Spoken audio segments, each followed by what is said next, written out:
श्री आबा महाराज की जय. समर्थ श्री वासुदेव महाराज की जय. सब संत की जय. जय जय गौरी समर्थ.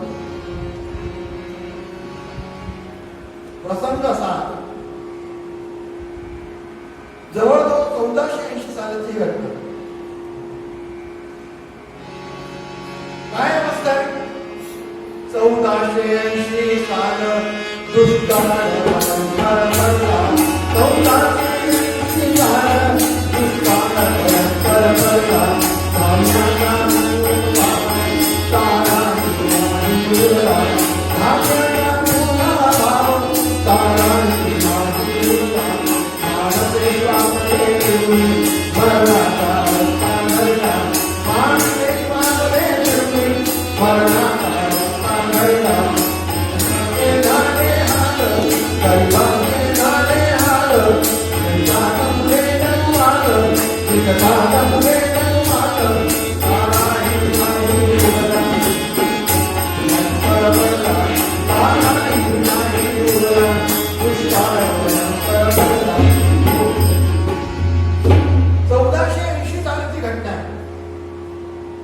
दुष्काळ भयंकर पडला. धान्याचा पूर्ण अभाव. चाराही नाही उरला. धान्याचा पूर्ण अभाव झाला. असं वर्णन आहे. चाराही नाही उरला. श्वापदांना चारा सुद्धा मिळत असण्याची अवस्था झाली. गरिबांचे झाले हाल. हाल किती झाले? विकतात मुले जणू माल. मुलांना आपल्या विकायला सुरुवात केली का आपलं पोट भरण्यासाठी. अशी भयानक परिस्थिती निर्माण झाली. आणि त्या परिस्थितीमध्ये पंत कारभारी आहे, मोठ्या पदावर आहे आणि सगळी कोठार त्यांच्या ताब्यात. त्यामुळे लोक आली, महाराज महाराज आपण यांना मोकळं करा. काय नाव व्हायचं? दिगंबर पंत देशपांडे. पंत याला मोकळं करा. आणि मनामध्ये इच्छा निर्माण झाली. भया पंत जबरदस्त. सब दुनिया मोहस्ते और सब ही धान्य किया. लुटवला हस्त मुक्त हस्त लुटाया. सबही धान्य किया हस्त मुक्त हस्त लुटाया. अख्याराची सुरुवात दामाजी पंतांच्या अख्यारासारखी. पण तिकडे दामाजी पंत आहे, तिकडे दिगंबर पंत आहे. मुक्त असताना येते धान्य लुटवलं. या घेऊन जा, या घेऊन जा. आणि लोकांना विचारलंय. म्हणाले लोक एकच प्रामाणिक विनंती आहे. तुम्हाला ज्यावेळेस सुकाळ येईल त्यावेळेस मला जे जेवढं घेऊन जात आहे, एवढ्या पायरी तुम्ही घेऊन जात आहे, तेवढं तुम्ही आणून द्या. म्हणजे मला ही शोध होते ते बादशाह करून ठेवता येईल. हो अवश्य हो. पण लोक गेले, आपापलं मला घेऊन गेले. आणि धान्य लुटल्याच्या आरोपामध्ये चांडाळ चौकडीनं बादशहाचे कान ते भरले. रात्रीच्या समयाला मद्यप्राशन करवलं आणि त्या मद्यप्राशनामध्ये धुंद असणारा तो बादशाह क्रोध संतप्त झाला, रागवला आणि त्यानं फरमान काढलं. काय? त्यांना घेऊन या म्हणा. जसे असतील तसे घेऊन या. नसेल तर मुसक्या बांधून घेऊन या. ते शिपाई आले.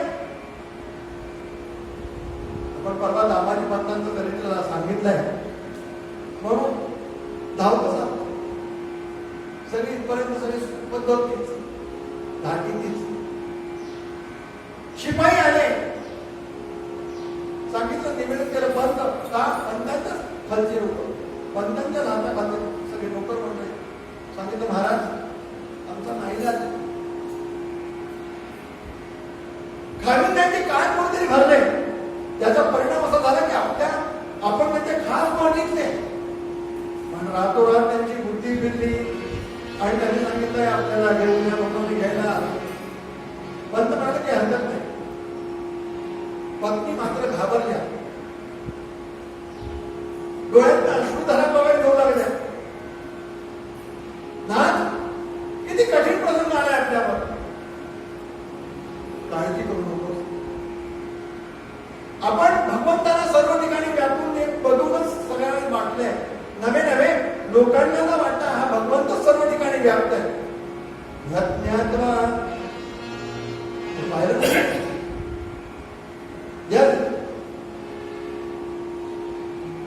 आपण आता काय सूत्र वर्णन केलं त्या सूत्राप्रमाणे यज्ञात्मा मत्तो भगवतो तोच जर भरलाय याची जाणीव आहे आपल्याला. परंतु तर आपण काय चूक केली. दोघांचा संवाद झाला, भोजन केलं आणि निघाले. हे निघाले तेवढ्यात पत्नीने हातमाने नाथ थांबा. माझं एक निवेदन आहे. आपण एक काम करा, आपण भारी संकटात आहोत यावेळेस. त्यावेळेस त्या बादशाला दया येईल म्हणून आपण या छोट्याशा दासोला बरोबर घेऊन जा. 5-6 वर्षाचा येतो म्हणजे काही आपल्यावरती निकट प्रसंग येणार नाही. बादशाह जर रागवला तर त्या दासोकडे बघून कदाचित त्याला देते बोलायला होईल, नरम येतो, शांत होईल. म्हणून 5-6 वर्षाचं ते देखून दासो हे त्यांनी दिलं. ते म्हणे नको काय याची गरज नाही म्हणाले माझा ऐका, आपण याला घेऊ. आणि म्हणून त्या दासोला बरोबर घेतलं दिगंबर पंतांनी आणि शिपायांच्या बरोबर येऊन स्वारी प्रकट झाली, हजर झाली. कुठे? बादशाच्या दरबारामध्ये मुजरा केला. जोहार मायबाप, जोहार महाराज, आपण तिथे पाहिलं भगवान आले होते. तिथे स्वतः खुद्द दिगंबर पंत आले, जोहार केला. महाराज काय आदेश? पंत यावेळी दुष्काळ पडलाय, तुम्हाला कल्पना होती महाराज. आणि तुम्ही मुक्त असताना येते धान्य लुटवलं. हो महाराज, तुम्हाला ठाऊक आहे यावेळेस जर आपण लोकांकडे याची पैसा घेतला असता, ब्लॅक मनी विकलं गेलं असतं आणि जवळजवळ 1 लाख रुपये आपल्याला मिळाले असते. तुम्ही राजकोषाचं नुकसान केलंय. सांगितलं महाराज, खावीत आपल्याही धर्मामध्ये आमच्याही धर्मामध्ये आपत्ती आल्यानंतर कोणाकडे असा गैरफायदा घेणं योग्य नाही. आमचा धर्म सांगत नाही, आपलाही धर्म सांगत नाही. आणि शिवाय राजधर्म काय म्हणतो? आपलं कर्तव्य आहे प्रजेचं पालन करणं. आपण माझ्यावरती मर्जी घेऊन असता, सर्व निर्णय आपण मलाच घ्यायला सांगतात. म्हणून मी निर्णय घेतला आणि तो आपल्याच वतीने घेतला. त्याला काही माझं नाव होणार आहे असं वाटलं की दिगंबर पंतांनी घेतलं. लोक आपलीच तारीफ करतायत. बादशाहनं केलं. आपले गुणगान गात आहेत. मला गुणगान वगैरे नको. द्रव्य पाहिजे. 1 लाख रुपये, 1 लाख रुपये पाहिजे. पंतांना सांगितल्यानंतर दिगंबर पंतांना धरणीकंपन झाला, जमीन हातातली. काही कळे ना, खावीत एकच विनंती करतो, मला एवढी रक्कम गोळा करण्यासाठी 2 महिन्याची मुदत द्या.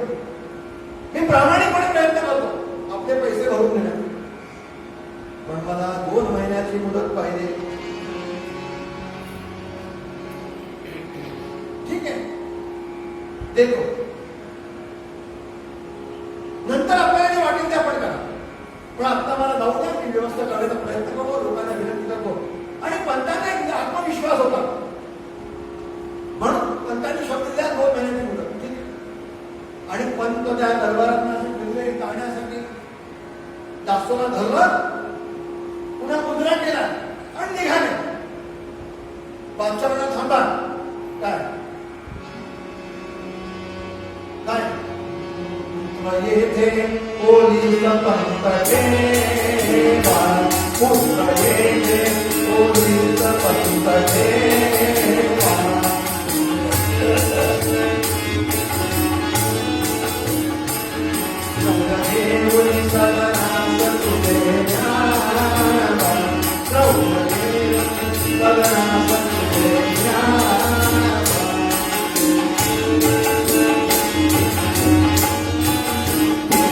दोन महिन्याची मुदत जरी कळेल, दोन महिन्याची मुदत जरी कळेल, यवन भिक्षा तुला समजेल, यवन भिक्षा तुला समजेल,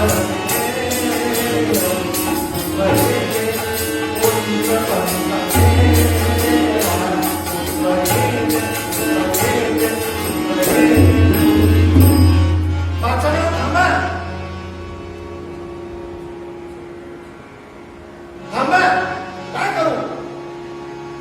येथे ओलीस पंत ठेवा.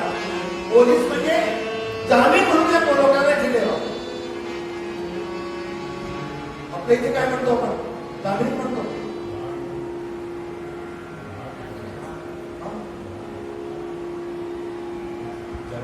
म्हणजे कळलं पाहिजे लोकांना आपला उद्देश तो जमानत म्हणून, जामीन म्हणून. या लेकराला इथे ठेवा, घेऊन नका जाऊ.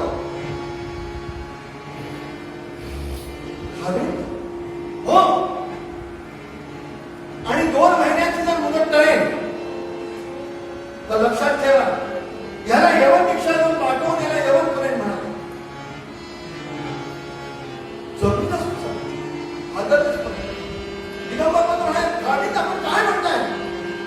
शेवटचं बोलतोय निघा निरोप.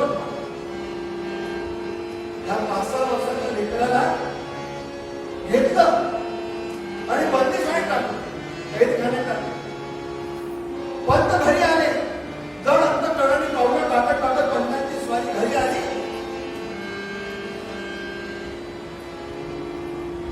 बायकोनं विचारलं, ना आपण एकटेच आला? दासो पुढे देवनी नाथ, दासो पुढे, दासो पुढे देवनी नाथ, दासो पुढे. दासो पंतांनी ऐकलं मात्र डोळ्यात अश्रू झाला, डोळ्यात. तिला काही भलं वाईट वाटलं असं नाही, कळेना काय झालं काय नाही म्हणून विचारते. ना सांगा तर. सांगितलं, अगं अरे अरे दुःख करू लागली. 2 महिन्याची मुदत दिली आपल्याला. भगवंताची प्रार्थना करते, भगवंता आजपर्यंत कर्म सिद्धांत हा सांगतो, कर्म विभाग सिद्धांत त्याला म्हणतात. काय असं ऐकलंय, जो कर्म करतो त्याचं फळ त्यालाच मिळतं. दासोनं काय गुन्हा केला? कर्माचे फळ याचे त्याला, कर्माचे फळ याचे त्याला, नाही कधी ते सुधरा.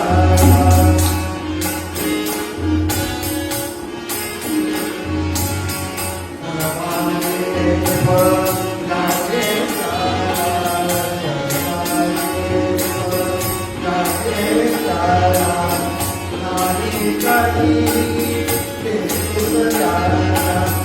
देवा घरला न्यायकातली, देवा घरला न्यायकातली, आनुकटला देवा भूतलवाणीचा, देवा भूतलवाणीचा.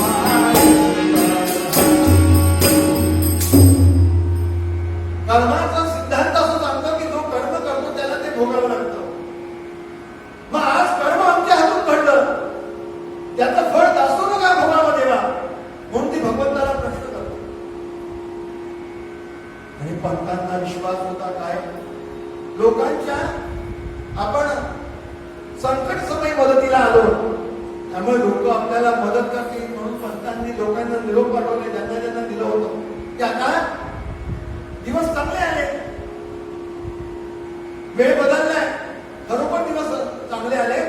तर तुम्ही त्यावेळेस मी तुम्हाला मदत केली होती, त्याप्रमाणे तुम्ही मला मदत करा, मला गरज आहे, 1,00,000 त्याला मला द्यायचे. लोक हो हो म्हणाले आणि निघून गेले. का? कठीण समय येता कोणता वास येतो. कोण जमा देणार? सगळे लोक बदलले, कोणाच्या मनातही नाही. म्हणाले पंतांनी थोडं दिलंय. लोकांचं तत्वज्ञान काय? लोक म्हणाले पंतांनी थोडं दिलंय, ते बादशाहचं होतं. आणि बादशाहचं म्हणजे काय? आपलंच होतं. जय जय बदलले लोक. इकडे ह्या लेकराला बंदीखान्यात टाकलं. संस्कार असे होते, स्नान संध्याशी असताना हे लेकरू भगवंताचं नामस्मरण करा. आणि गंमत अशी, असं वर्णन आहे, वरती गवाक्ष होता ज्याच्यामध्ये बंदीखान्यामध्ये होता. त्या गवाक्षात याला दिसावं, एक कळस दिसावा. त्यांनी त्याला विचारलं द्वारपालाला की बाबा हा कळस कुठला आहे? त्यानं सांगितलं काय? धरणी नरसिंहाचे स्थान, धरणी नरसिंहाचे स्थान, दासोस लाभे रोज दर्शन, नित्य करी संध्या स्नान, कळवळून राहिलो. सगळं करावं, जप करावं भगवंताचा आणि भगवंताचा धावा करावा. पाहता पाहता पाहता पाहता दिवस गेले.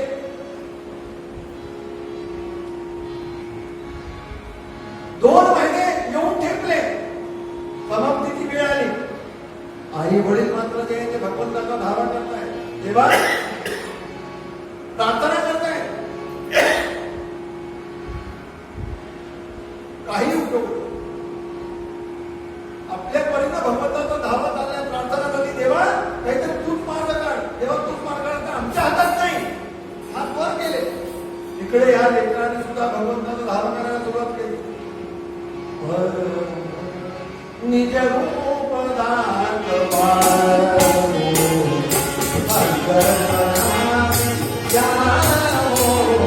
निज रूप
स्वारी प्रकट झाले. कोण?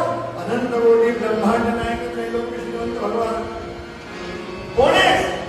महाराज मी त्यांचा सेवक आहे. कशासाठी आलास? 1,00,000 रुपये आपण सांगितल्याप्रमाणे हे 1,00,000 रुपये दासोला आपण आता मोकळं करावं. दासोच्या मोबदल्यामध्ये आपण सांगितल्याप्रमाणे धान्याची मोठा असा आपला आरोप होता, म्हणून मला दिगंबर पंथ आता पाठवलाय. आपण हे पैसे घ्यावे आणि दासोला मोकळं करावं. पैसे मोजले गेले आणि प्रामाणिक होते त्यावेळेस एवढे का होईना, आणि त्या प्रामाणिकतेप्रमाणे त्या दासोला सोडण्यात आलं. दासोला विचारलं काय झालं, बादशाला काय झालं, दरबार विचारते दिले काय झालं, काही नाही, तुझ्या वडिलांचे नोकर आले, 1,00,000 रुपये देऊन गेले आणि म्हणून तुला आता मोकळं करण्यात येते. बघा असं ना, वा वा वा बाबा बाबा बाबा बाबा करत एवढंच होतं लेकरू, आई बाबा आई बाबा आई बाबा करत निघालं आणि घरी येऊन ठेवलं ठेवलं.